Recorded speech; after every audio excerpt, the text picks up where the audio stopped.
Happy Rom-Com Month, everybody. We are doing 28 Days of Love. And today is day 28 or maybe 29, depending on what year you find this.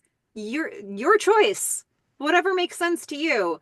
Happy day 28 or 29. I am your host, Melissa Forziat. I'm a keynote speaker, and when I speak, my topic is Take the Doughnut. It's another way to say carpe diem. And that comes from this weird thing that happened in college. I left a real donut on a table, and it became an object lesson for me in what it looks like to leave an opportunity behind. So I don't want to do that anymore. I want to take the donut. Now, I'm saying this because sometimes I'll issue myself a take the donut challenge. If there's something I want to do, something I want to go after, I'll make it official, I'll announce it, I'll make some videos about it. It's a way to hold myself accountable to it. But this time I'm opening up the challenge to anybody who wants to join. So here we are for 28 days of love, 28 days of rom-coms.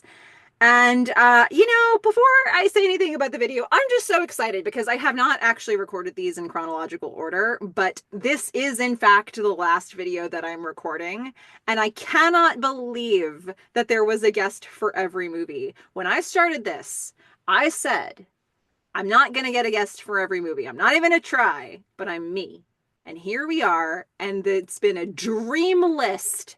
And part of the dream is my guest for today, Emily Kammerlohr, who is from She's a Trip blog and is very excited to talk about this movie. Welcome, Emily. Hi, thank you so much for having me. I am thrilled to be here. Leap Year is my favorite movie of all time, so this video is probably going to be very long because I have a lot to say. That's what we're here for. There's nowhere to do it but this. This is what we're doing today. We're focused on leap year. Yeah, I'm so excited to talk with you about this movie. Tell us a little bit about what you do and what your background actually is with the film. Sure. So I'm a travel blogger and a copywriter.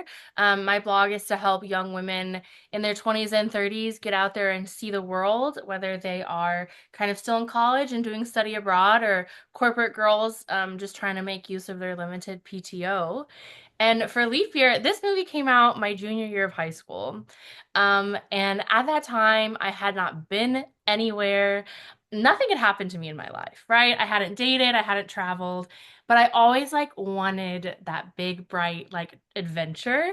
And watching this, like, Amy Adams, she goes abroad, she falls in love with this like hunky Irish guy, so much, and I was like maybe that could be for me.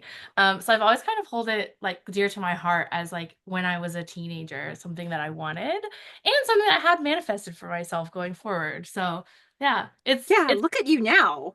look at me now. My gosh. Okay. I mean, this is perfect. This is so good. I love that it kind of unlocked a wanderlust in you. Um, or maybe you had seen signs of it before that, but it definitely sparked it or encouraged it even more. It's the same thing for me when I watch movies with travel in them because I've traveled and I love traveling and it's like, oh, you just want to see these places for real in your life. So this is so you're the perfect guest to talk about this movie with me. And how are we going to do it, you ask? It's not a deep dive per se. What we're doing is a top 10 list, 10 things we love about this movie. I'm going to get the even numbers. I'm always going to get the odd numbers. Before we do that, here's a quick refresher. This is Leap Year from 2010, and it's directed by Anand Tucker and written by Deborah Kaplan and Harry Elfont. Stars Amy Adams as Anna, Matthew Goode as Declan, Adam Scott as Jeremy, John Lithgow as Jack. I have no idea why this movie is not better known because these folks, I mean, Amy Adams, Adam Scott, I mean, like right now, for those of you watching Severance like me, he was in this movie. Okay, in 2010. He had been out there for a good long time doing his thing. Matthew Goode. I mean, like these folks. So it's got an incredible cast. And that's what we're talking about today. So, as we get into this top 10 list, we could mention really small details, lines of dialogue, really big details or themes, whatever comes up for us. So, I'm going to start with number 10 here. And this is a small detail. These characters aren't featured much in this movie, but they are a bright light, a shining star, both of them. The airline workers in Wales. I knew you were gonna say that. As soon as you said like both of them, I was like,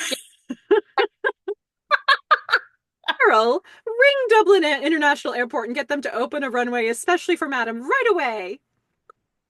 yeah. As someone travel snafus. Like I see in that moment like where Anna's character is coming from. And that earnestness of like that split second of she thinks that they might actually be for real, like they're gonna help her. Yeah, no. But it's that like classic Irish dry sense of humor. Yeah. I knew you were gonna bring that one up. I wish I had There, had but there's so many. I mean, when we've only got five each, it's like, what do you do? But there, I mean, like this is a thing that's been, parodied before, like the overly polite but really just passive aggressive customer service agent or hospitality person. Um, these two nailed it. They must have had such a blast doing this. I feel like they were making such a meal. They didn't have a lot of dialogue. We didn't spend a lot of time in Wales Airport, but like the you meal they made was so yes, beautiful. absolutely. In that moment, it almost seems like one of those like in the credits that they would have had like 50 different cuts of that and like this is just the one that's in the movie because there was probably so many different little zingers that those two women got in and then these are the ones that we got to see. Like I think it kind of felt like an SNL skit a little bit, It you know. did. It was like it reminded me of like the Bye-Bye airline sketch with Helen Hunt. I haven't seen a lot of SNL and I do remember that one. So it just like really rang true to that for me. But yeah, the and like there is so much truth to it because both Anna as a character and these characters, they're all frustrated. Everybody's got a situation they don't want to have to deal with. Everybody's trying to find their way through it. They're doing the best they can, and these two, they're just going to be passive aggressive to the end. So, I love it. And that's true to life as well. I think it sets up this film for just like a little touch of realism within all of the, the magic and the romance, so that it starts off with a I identify with that. Yes, that has yeah. happened. Oh my gosh. Well, okay, so that was number 10. What do you want to bring in for number 9? Number nine, it just piggybacks right off that, is that the number of travel snafus that come up in this movie. Um, so you, as anyone who's seen it will know, she doesn't get a flight. They don't help her. There's this like quick, like blink and you'll miss it moment where she's on a boat, like a little tiny fishing boat, crossing the sea from Wales over to Ireland, but then she's on the wrong side of Ireland, right? And then that's how she gets to meet Declan. So we're so glad that this happened. But then throughout their journey, like the car sinks in the bog and her suitcase gets stolen and her heel breaks. And there's all these little incidents. But she is just so tenacious and she just keeps keeping on. And I like that because I think it shows so much about her character. Not necessarily like just her as a person in the film, but like maybe what's important to her and her values. Because like she has a goal, she wants to get her man. And no matter what is happening to her, and no matter what like Chevy Chase, like National Lampoon craziness is occurring, she's like, I'm in love and I'm gonna go get him. And I've always thought that was pretty cool. You know what's so funny about this movie to me is that on the one hand, it is intended to be, and I don't know if everybody gets this, it is like intended to be over the top, big. The characters are meant to be big, the travel stuff is meant to be big. It's meant to be the comedy comes from things being like huge deals. And on the other hand, stuff like this actually happens when you travel. Right. So watching this, it brings me back to a trip that I had even last year where I went to Spain and I was taking a train that was connecting from one place to from San Sebastian to Barcelona, and I had to stop over in this little town where the connecting no trains were coming, and there were people who had been on the platforms for hours, days, years, I don't know. And there was like all these people who were trying to get to Pamplona, and they were all dressed up in like white and red, and I was like, why are all these people here? And nobody knew where they were going. And then something had happened on the tracks, but nothing had happened on the tracks. And maybe they could get buses coming in, and they started bringing in all these buses, but nobody knew where they were going. And every time a bus would come in, everybody would run in every direction. And there was a loudspeaker, but of course it was all in Spanish. So it was like, on the one hand, this movie is so big, but on the other hand, it's like I've totally lived this. Yes, it is so true. Even when I did eventually make it to Ireland in after college, we were on a tour and somebody didn't get back to the bus in time and they just left them. And so, that girl, her purse was on the tour bus, but she was like halfway between Galloway and Dublin and probably had to figure out her own way back to the city. So crazy. It is over the top. You're right, but it is true. Even for today, I had to reschedule with you a couple times because I had that crazy flight snafu with getting home from Egypt and like yeah, I didn't have a hot Irishman waiting for me at the end, unfortunately, but I wish. So I could see her motivation, that her man is at the end and then she has this other one along with her, but I mean, there was at least that. Maybe next time you have a travel snafu, there'll be a hot Irishman at the end. I don't know. We'll see what happens. Okay, so the travel snafus, are they over the top? Are they real life? We can't tell. Well, let's go to number 8. I'd like to bring in for this one the group dinner during travel experience.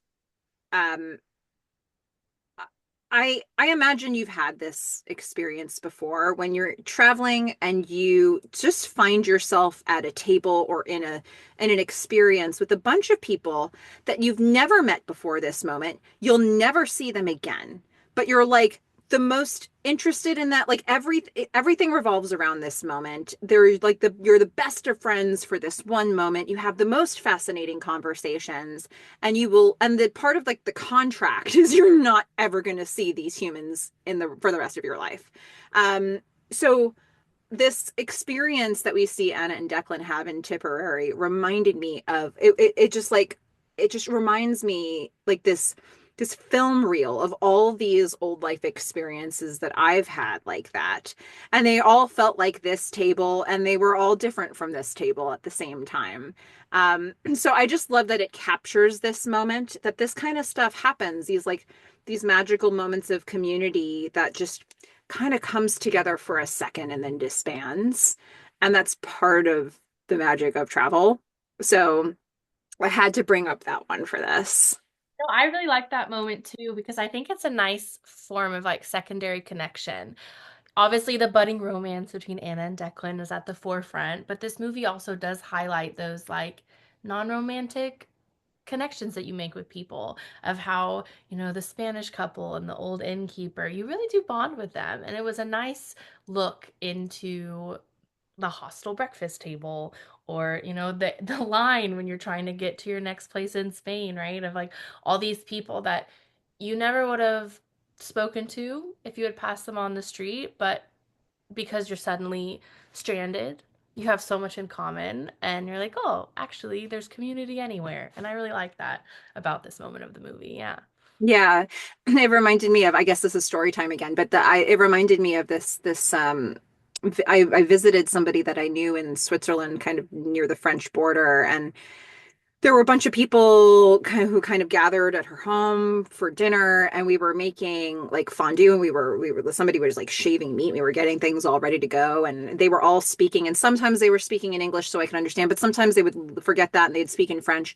And at one point there was this really heated argument in French that I didn't understand. And I keep looking at my friend like, can you fill me in? And after like a fairly long time, her translation was, they're talking about cows. I was like, what? What happened? Wait, what?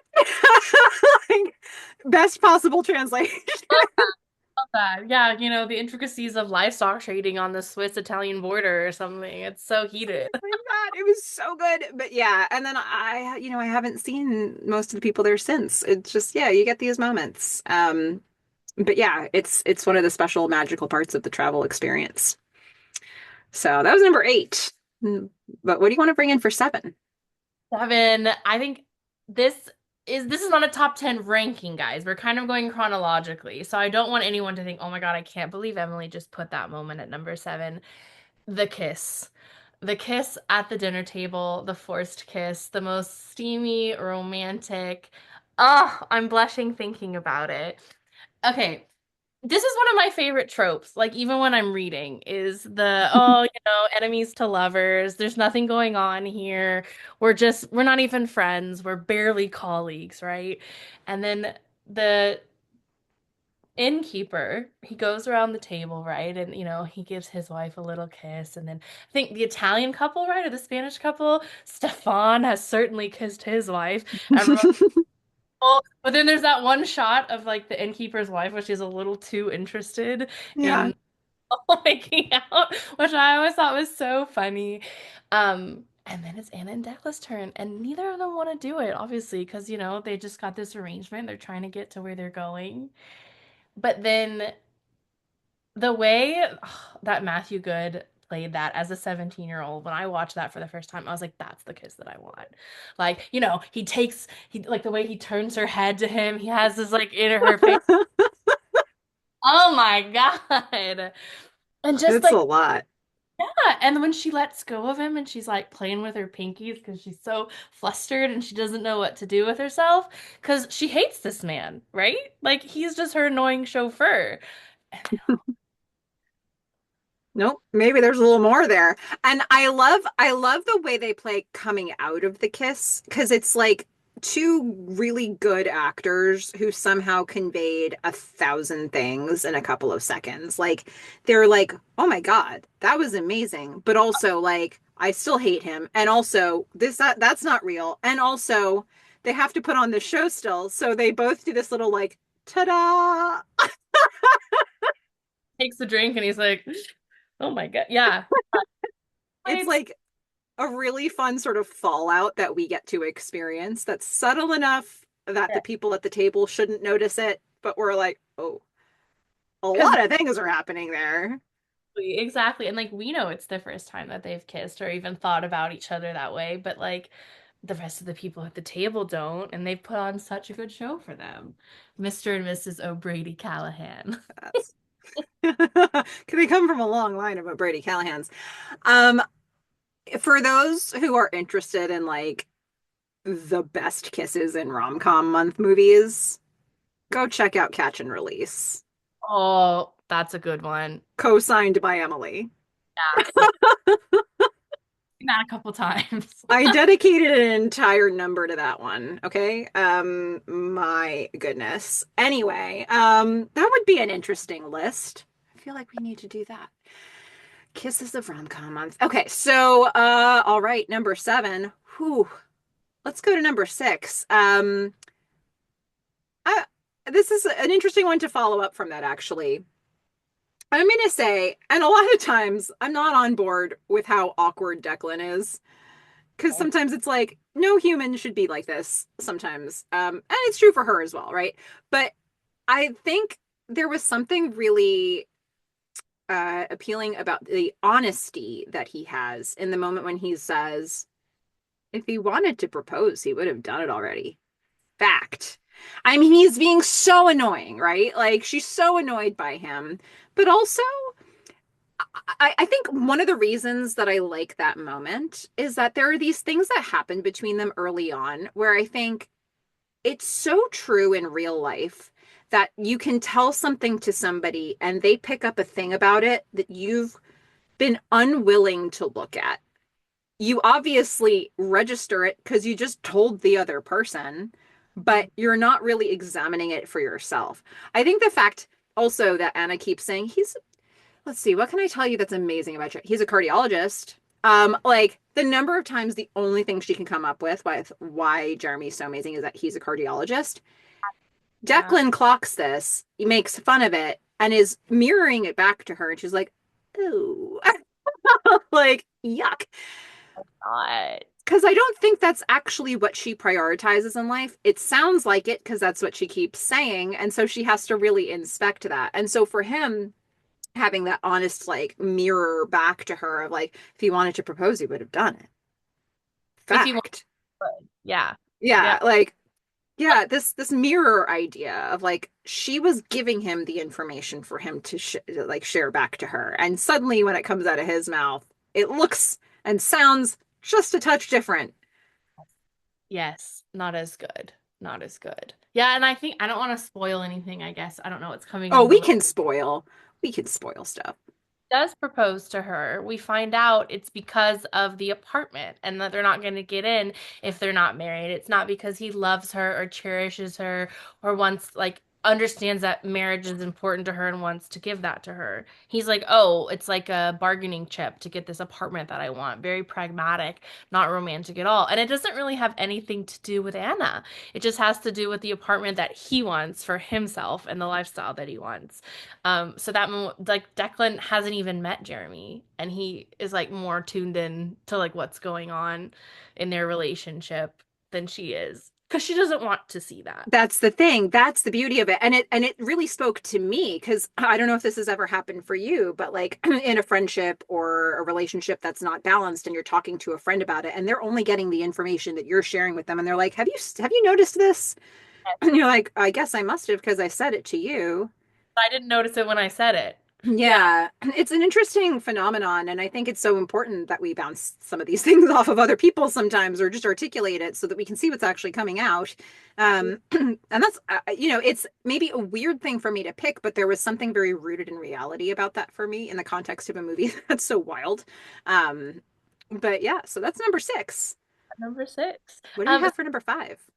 Five is the fact that there is only one bed at the inn, which is another one of my favorite tropes. This movie is very tropey when I was thinking about what I wanted to like put in. I think it's formulaic, but there's enough like flair that it feels unique and exciting to me.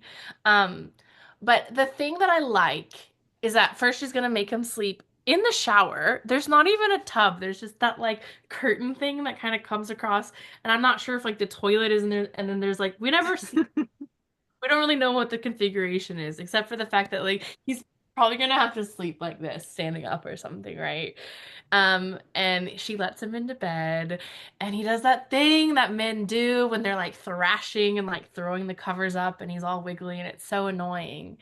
But then Dream a Little Dream starts playing. It's dark, and then their backs are to each other, right? But then they're both on their backs, and they're looking. Oh, nope, we're not looking at each other anymore. And I think like the tension in that scene, like not to get explicit, but it is so erotic without like crossing a line. There's so much sizzle happening there, and they don't even touch each other, which I think is such a hard thing to do correctly. They didn't show us anything. Their clothes are on, but we're like, these people are obsessed with each other. But they just don't know it yet. And then that sweet moment when they wake up in the morning with the cuckoo clock and his arm is on her. And one of my favorite bits when he like pulls his fingers off one by one because he doesn't want her to be like, oh my gosh, she can't know I was touching her. This is crazy. And then they have to continue going on like nothing has happened. But you can see after that point in the movie, they're much softer with each other.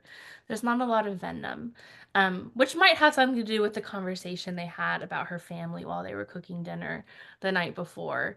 But I think that sharing a bed, like that whole sequence, is just so much intimacy that's created between those two characters. I like your word sizzle there because it really is that. And it's amazing. It's amazing to think about the fact that they could get there because I sometimes I do this thing where I think about what would it actually be like to film this on the day. And like there wasn't music playing in the room, I'm sure. And they were just lying on this bed and there was probably a director being like, "Okay, slowly turn to your back. Okay, now slowly look at it. Slower. You're doing it too fast." Like how do you even know the pace that the other person is going at? So it's like did they do it like clock hands? Like what was the how did they reflect to them this is the pace at which you are supposed to turn slowly towards each other? And then they have to cut the whole thing together with music later and like and then we need to get their reactions when they realize they both looked at each other. And it's like a miracle that something like this reads with so much chemistry. Um, and yet there it is. It's right there for us on screen. And it really feels like there have been some turning points happening in this dynamic now that you're like, oh, there is a softness that's now hanging on in the relationship that they've got. Yes, exactly. Oh, it's so beautiful. Okay, that's number five.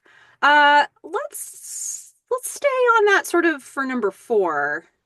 We've seen a number of moments across the movie where they have these like a generosity towards each other. They're not really feeling annoyed with each other anymore. They're sort of accepting each other. There was this moment when they had after the wedding where they've slept it off on a bench, particularly Anna, because she was really drunk. And she gets up first. She goes to get coffee. She comes back. Declan thinks that she left. It's badly timed. He wakes up to the sound of a bus leaving and he thinks she got on it. Anna comes up and sees his reaction, his instinct of the feeling that he has. That moment for me, number four, is Anna seeing Declan's disappointment when he thinks she's gone. Um, and like as much conversation as you can have with somebody, there's nothing quite like seeing that very private, intimate moment that somebody is having where it's all very clear without words. Like, I don't know what they could have said in a debrief that would have been more effective than her being like, whoa, he's crushed. Yeah. Yeah, I agree because it was like she wasn't supposed to see him. And so that's real. And I think, Declan is he has a facade on. He's such a joker, like nothing bothers him. Everything's fine. He's only in it for the money. But he's not. He's actually such a big softie. And they have that conversation, the night before when she throws up on his shoes instead of kissing him again. She talks about him being like a bear with a big thorn in his paw or something, right? And in that moment, she clocks it.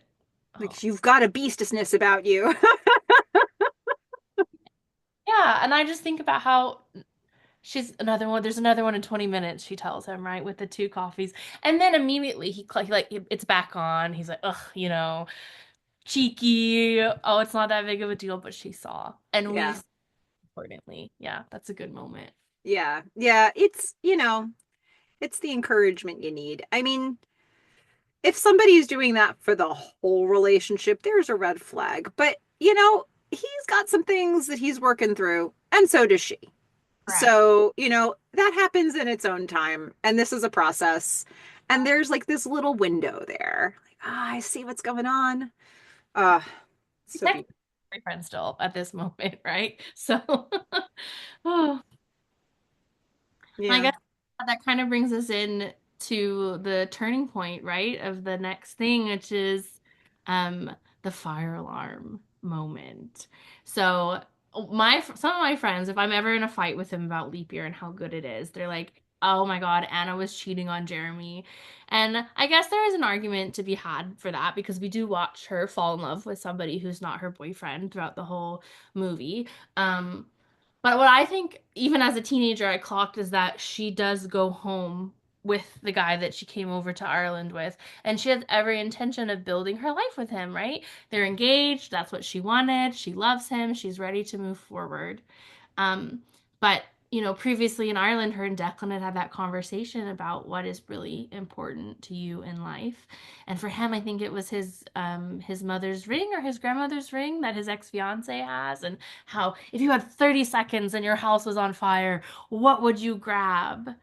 And Anna overhears, like I said before, that Jeremy only actually proposed to her because he was trying to like convince the co-op that they should have that apartment. And so she pulls the fire alarm. Right? This is her test. She wants to know who this man is at his core, his character. Like, and I think she already does know, but this is just like a tangible way for her to see. And even as a teenager, I got the ick. Him, rushing around the laptops, the phones. Oh, babe, like maybe we should open the safe. Do you got everything? He doesn't check on her. There's nothing sentimental. There's no urgency. He just wants to save his business stuff and then go down and probably like collect his insurance money or something. There's no hero rushing into the burning building, which I think is what she knows at that point that Declan would be for her. Um, and so she ends it. We don't see her end it, but I can't imagine that Jeremy was that like it was like a business deal to him, It feels like a business partnership. When you say that, that's what it feels like. I like they haven't shown us a single thing from Jeremy in the entire movie that makes me feel like he actually feels love for her. Like even the proposal itself is like, here I am on my knee. There are people watching. Because they're like, could you, like, this is getting weird. There's like a lot of focus on everybody but her.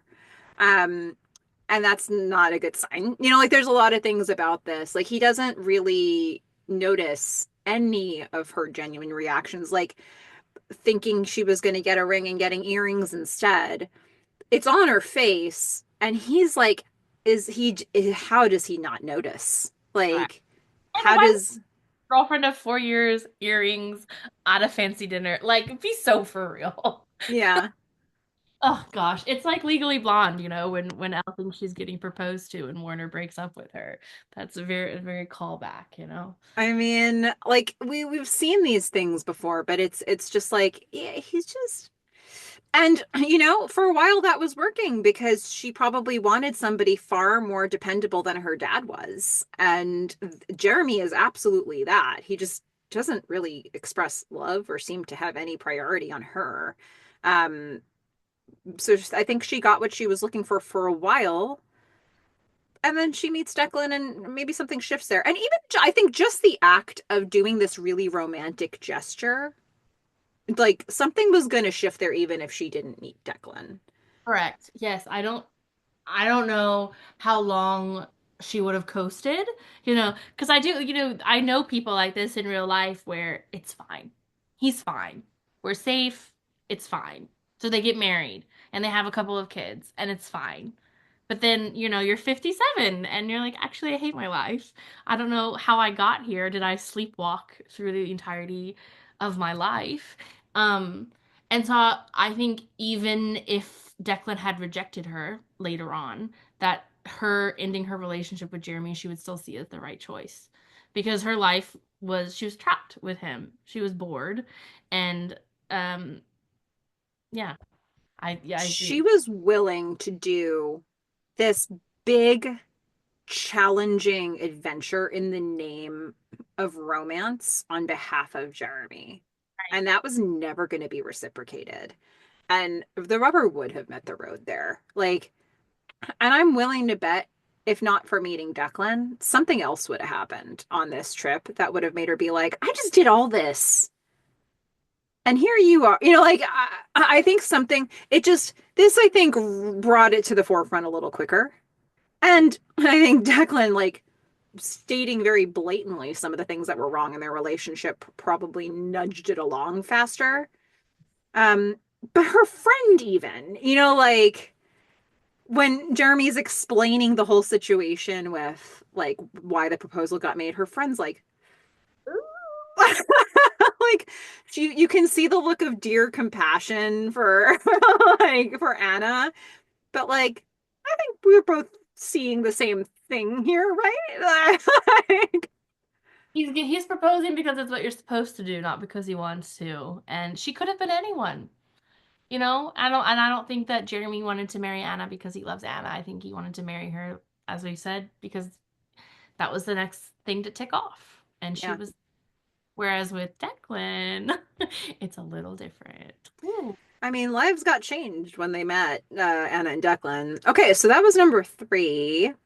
Number two, I've got to bring this up. I'm actually smashing two different things into one thing and pretending like it's all one thing because I had so many things on my list. Okay. Ireland and that almost final shot on the cliff. But it is the same thing, right? We'll say that. I love that we're getting to see some of Ireland. It's probably not, they might have been shooting in other places for the places we were supposed to be in the movie, but we're still getting a chance to experience travel abroad in a way that a lot of us maybe wouldn't if we hadn't seen this movie. And maybe it makes you want to go see Ireland. And then, like, capped off by this beautiful almost end shot of this, like, golden hour kiss on a cliff. They pull back, and then you have to get, like, it could go cheesy, and then they bring in those guys at the end. They're like, do they look like they're digging a well? You know, like they're doing their shtick. Yeah. But just the shot of it. Ireland is on such display here. Um, and if you haven't been, I think it really makes you want to walk through these roads that Anna is walking through and seeing these castles that she's seeing. It's special. Yeah. I would agree. I think, as a kid when I saw it, I thought, oh my God, the Emerald Isle, the lush rolling green hills. Even when the car is like barreling down the cobblestone road to like go sink in the bog, you're like, what a pretty place. And the cows blocking them. Or, when one of my favorite scenery shots is at that wedding reception that they crash. And it's like in that valley with the lake in the back, and it's blue sky and like glittering water. It looks fake, and then having been to Ireland since, I was like, oh, it's not. This is what it looks like here. Like they've nailed it. And that's just such a romantic setting. I think there's the romance of watching Anna and Declan's story unfold, but then there's that, at least as a teenager and as an adult woman, I still watch it and I have that like self-insert of like, I could go there and like this could happen to me. And then when I was there, I remember my sister and I were like, "Oh my God, it looks like leap year. Like it's so nice." And we met a guy named Declan, he was like our old tour guide and he was like, kind of like big bear kind of guy with a big old beard, more like the ones at the end of the movie who were being silly. But it was still exciting because we thought, "Oh my God, like he exists." Declan, yeah, you just aged a little. It's fine. Oh my gosh. I mean, I it's on my bucket list to go back to Ireland because I was there once Mhm. on like a larger trip that I was doing where I hit a lot of different places. And I only went to Dublin and I was there to visit somebody for 2, 3 days. I don't know. I explored Dublin a little, but I kid you not, every human that I encountered there said, "Oh, you're in Dublin. Are you going west?" Yes. And I Yes. was like, "No." And then like 3, 4, 5 people in, they were like, "Are you going west?" I was like, "No, but clearly I've made a mistake." Because Dublin is fine, but as Declan says, it's kind of just a city, and where Ireland really shines is the countryside. Um, So I want so to go back. I want to see these places that I missed going west because I didn't go in leap year. I'm here to tell you, people say these things. It's so funny. It was like a very popular refrain. Wild. Yeah. Oh. But you've gone west. You've gone to Ireland. You've gone west, and you're here to say it was great. But yes, and we met a Declan and we met a Niall. There was all sorts of people. Yeah, they're all out west. We got to go find them. Got to go west to go find the Declans and the Niles. Well, that was number two. So here we are. We're at number one. What's number one on our list? Is something that never happens enough, even in happily ever after rom-coms, leap year into the wedding. Like they get married. And I think I love that because we've already had the big kiss, right? Some other films, we're building, we're building, we're building. There's a swelling score. They finally kiss each other. Okay, that happened in Act Two. This woman left her life in America. She broke up with her fiance. She's had this big revelation. And to what? Like, come date this guy? No, they're getting married, and that was just such a satisfying ending for me as a girl, thinking that like, okay, like he loves her. He signed the papers. He doesn't just declare his love for her. He told Ireland, like, yes, I'll sign. Like, this is my wife. I love her now.